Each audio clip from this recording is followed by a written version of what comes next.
What's going on, guys? Welcome back to the channel. Today we're going to be going over everything to do with kettlebell basics, all the way from learning the basic hinge pattern all the way to doing kettlebell snatches. So stick around. Today we'll be filming at a Thrive and Conquer personal training studio in downtown Vancouver, and this is actually where I'm going to be taking a lot of my in-person training clients as well moving forward. So the kettlebell is actually a Russian training implement that was invented around the 18th century that's now gained popularity across North America in things like kettlebell sport and CrossFit, but it's also a fantastic functional strength implement that I use with all my clients and myself. So I want to teach you guys how to use it so you can use it in your own training all the way from the beginning all the way to the more advanced movements. But hold up, guys. First, we're going to talk about safety with the kettlebell. So one of the biggest things to keep in mind when using a kettlebell is it is a ballistic implement. Obviously, we can do things like a kettlebell deadlift or other movements that are more stationary, but a lot of the movements that the kettlebell functions with are ballistic, meaning that we're throwing weight around. So safety should really come first. And this means that picking a weight that's appropriate to you and your training level. So if you're brand new to this, I would choose an 8 kilogram or a 12 kilogram kettlebell, which is, between 16 and about 25 pounds. Those are gonna be the best ones to start with, and make sure that it's a weight that you can actually control, right? Something that you're not gonna send flying into a mirror or a wall, and something that's not gonna injure you. That's a big thing I wanna preface here, is we don't want anybody to get injured. We want people to be safe when they're using the kettlebell. And if you've heard stories about people injuring themselves with the kettlebell, it's probably because they didn't A, take the time to learn the movements properly, or B, were going too heavy for what they could handle. What I always tell people when they're getting into kettlebell training is that you should be super intentional and cognizant when you're using the kettlebell, meaning that when you're throwing the kettlebell around, don't be focused on what somebody else is doing over there. Don't be thinking about what you're gonna have for dinner that night. Make sure you're fully focused on the implement at hand. That way we can have the best workout possible. We're also not risking any injuries. Okay, so now that we've covered safety, we're gonna go into the kettlebell deadlift. And this is the main base for anybody doing kettlebell work, is we need to learn how to hinge properly so that we can actually effectively do the swing and the single arm swing effectively. So for the kettlebell deadlift, it's a great exercise to learn the hinge pattern. It's also gonna train your hamstrings, your glutes, and a little bit of your upper back as well as your core. So to set up for this, we're basically going to frame the kettlebell. I want to think about the kettlebell being right in line with my shoelaces. So just in the center, I'm gonna push my hips back behind me, and I want this 45 to 30 degree angle on the upper body. You don't wanna be completely parallel to the ground. I'm gonna break at the knees a little bit more, grab on, big breath in, shoulders back, eyes forward, push through the ground hard, squeeze your glutes, and then back the way you came. So we're using that hinge pattern, not necessarily a squat pattern, right? We're pushing the hips back behind us, coming down, driving through, and that is gonna be the kettlebell deadlift. So I would really practice that deadlift movement a lot until you feel very comfortable and you've strengthened your hamstrings, your glutes, and your core, because that's gonna be important when we start to move ballistically and actually throw the kettlebell around. So until you can actually do that movement very effectively, I would hold off on doing the next part, which is gonna be the kettlebell swing. So the kettlebell swing is a ballistic strength movement. It's predominantly hip focused, but it is a full body movement. You need good core strength, good glute strength, and good grip strength. So for this movement, we're actually gonna set up with the kettlebell slightly in front of us, because I want to be able to have a good backswing. I'm going to break at the hips the same way I did for the deadlift. I'm going to reach out, grab the kettlebell, big breath in, come back, and then swing up to chest height. Arms stay long, and I breathe out on every rep up, and then return it to the base position. So that's gonna be the kettlebell swing, guys. And keep in mind, our core is staying nice and solid. We're trying to stay nice and long through the spine, so I don't wanna see a lot of spinal flexion during that movement, as well as you wanna think about predominantly using your legs and exploding through the hips. Think about jumping without leaving the floor, right? We're using our legs to drive, the arms are long, those are just holding onto the kettlebell, and we're not using the arms to pull up on the kettlebell. So just as with the deadlift, I want you guys to practice this one consistently till you feel really crisp and really good. Maybe you've gone up in weight a little bit on it and you feel like you have the technique down before you move into the next piece, which is gonna be the single arm swing. And the single arm swing is really where we start to branch off into other movements. So those being the kettlebell clean and the snatch, some of those predominantly the classic kettlebell movements, so to speak. So let's get into the single arm swing. All right, so it's important to keep in mind that the single arm swing is not gonna be as aggressive as the two hand swing because it leads into more transitionary movements. but also I want to teach you guys how to transfer hands on this movement, because most kettlebell workouts, you're not putting the kettlebell back on the ground. You're doing a swing into a clean, into a snatch, and the whole goal is actually not to put the kettlebell back on the ground. You want to keep that kettlebell up and in your hands for most of the workout. So we're going to go over the single kettlebell swing and the transfer right now. Okay, so to set up for the single arm swing, we're basically going to do the same thing. We're going to have the kettlebell slightly in front of us so we can get a good backswing. I'm going to grab on with one hand. The key here is that I'm not having any dead weight. I'm using both arms. So I'm swinging back and swing through with both arms. Spine stays long, just up to chest height. And then when I want to transfer hands, I'm slipping one hand over the other, transfer, or rotate, right? So there's a rotation or hand over hand slip for that single arm transfer. That's gonna be the single arm swing. All right guys, if you're enjoying this video so far, please remember to give me a like, a comment, or subscribe to the channel.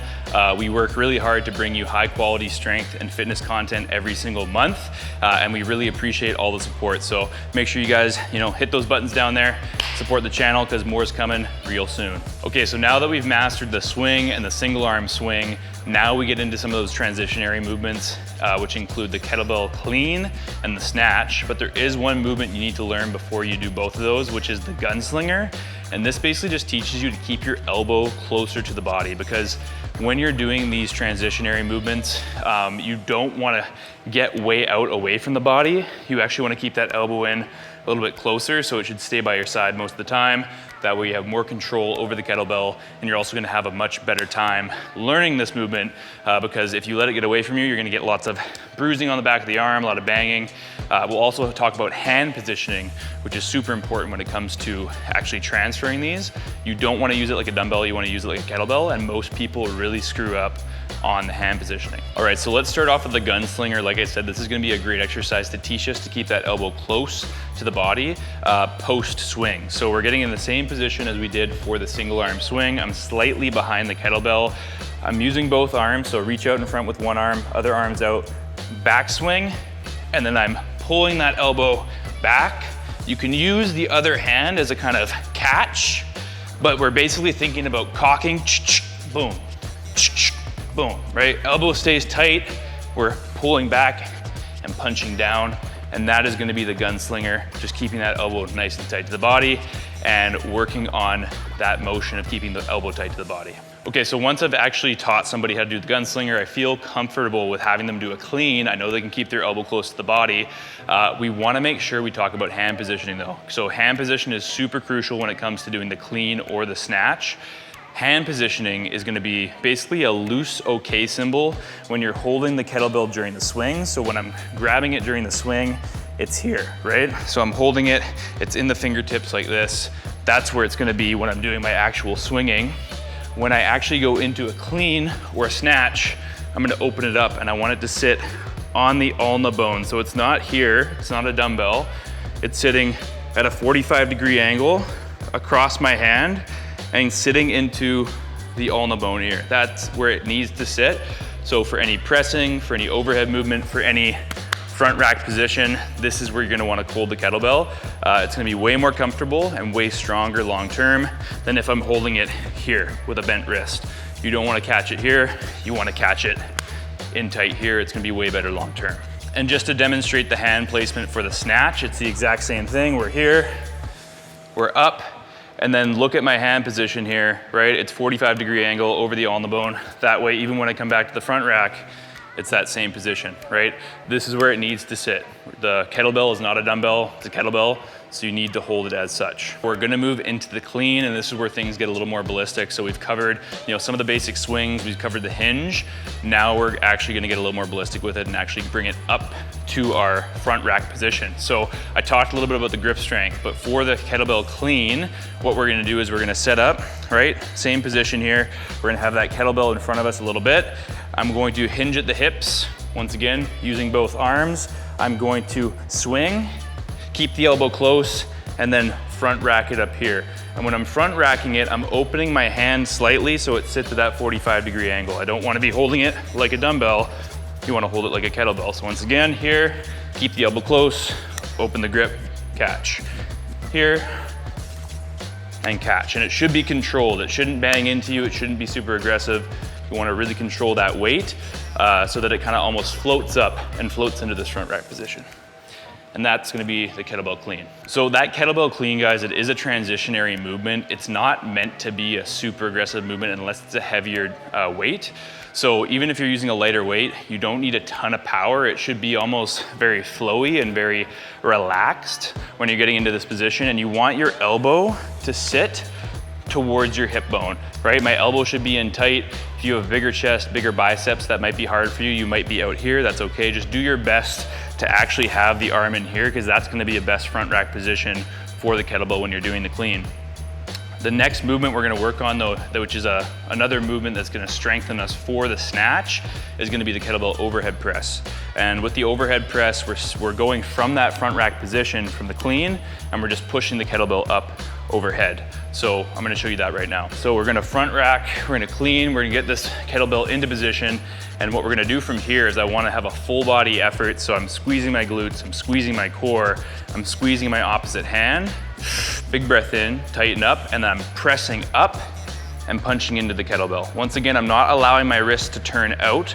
I'm keeping it, I always say Statue of Liberty, or you know, you're pushing it straight up into that position. So from here, tighten up, squeeze, drive, straight overhead. So it's more of a neutral grip press than a regular shoulder press that you do with the dumbbell where you're opening up a little bit more. So keep the grip neutral, press up overhead, and then bring it back to that stable front rack position. This is gonna be a great way to strengthen yourself for your shoulders, as well as eventually for the snatch. Okay, and this is what it looks like all put together. So we're gonna go up, we're gonna clean, we're gonna catch, brace, punch, and then back down. And I would do multiple repetitions of the shoulder press just to start to strengthen the shoulder. So maybe you're doing, 8 to 10 reps or 5 reps, depending on the weight.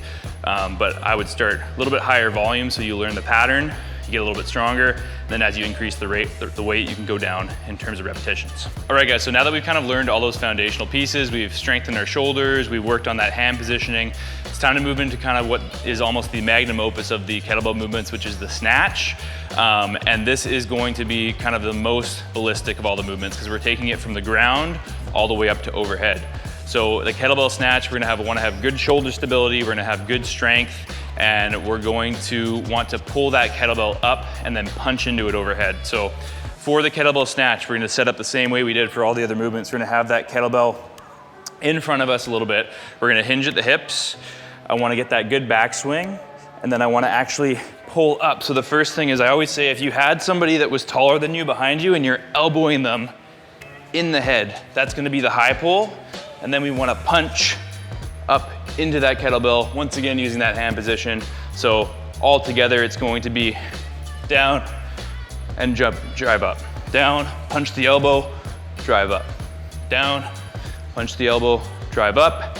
Then you can bring it back down into your front rack position and then back onto the ground. So that's gonna be the kettlebell snatch.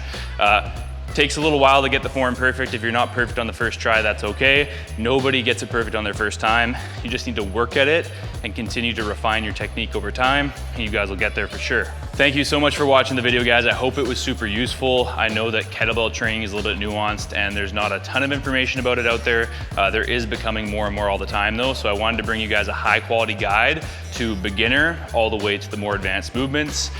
If it was useful, once again, remember to subscribe to the channel, like and comment. I try to reply to all the comments and I really appreciate all the support once again. Additionally, we're gonna split this video up into our simple guide videos. So if you go back through my channel, you'll see that we have all of the smaller movements split into simple guides. And that's just for easy 1-minute digestible videos that you can go back and reference if you're in the gym, if you're wanting to work out and using those as a reference guide. So if you wanna go back and just watch one of those, we will have it split into all of the individual videos eventually. All right, guys, this is Judah from Enzolo Strength.